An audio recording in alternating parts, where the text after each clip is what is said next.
मेरा एक स्वरूप है।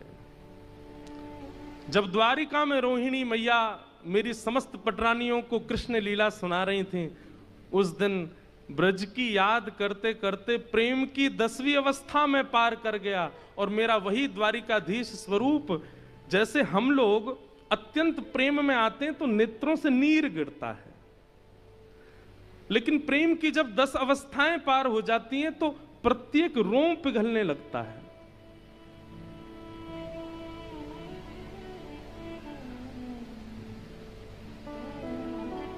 प्रेम की 10 अवस्था होती हैं। हमने एक बार जगन्नाथ रस कथा करी थी तो उसमें ये सब भाव बताए थे।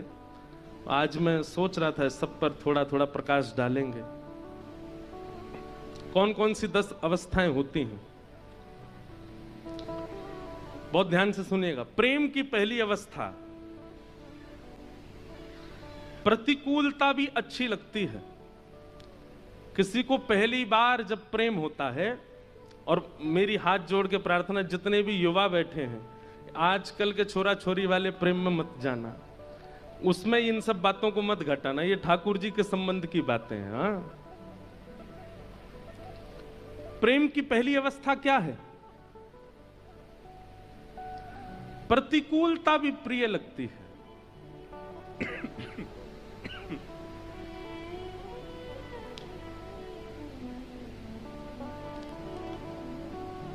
रात में एसी बंद हो गया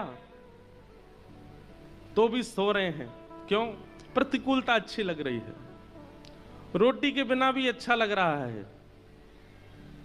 बिना ठंडे पानी के भी मन लग रहा है। मतलब प्रतिकूल अवस्थाएं भी अच्छी लगती हैं जब प्रेम प्रारंभ होता है।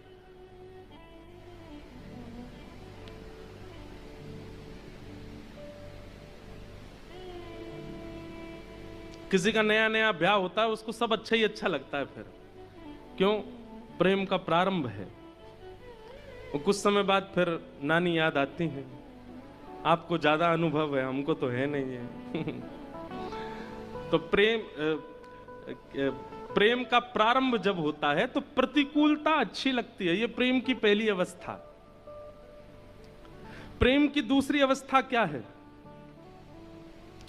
प्रेम की दूसरी अवस्था में परीक्षाएं प्रारंभ होती हैं। कैसी परीक्षा? ये मुझसे प्रेम करते हैं कि नहीं, इनकी परीक्षा लेकर के देखो। ऐसे ठाकुर जी परीक्षा लेते हैं। ये इतना राधे राधे करता है, इतना राधा रमण बोलता है, किसी परीक्षा लेकर के तो देखो। केवल अनुकूलता में ही मेरा नाम जपता है कि परीक्षाओं में भी मेरी स्मृति बनेगी?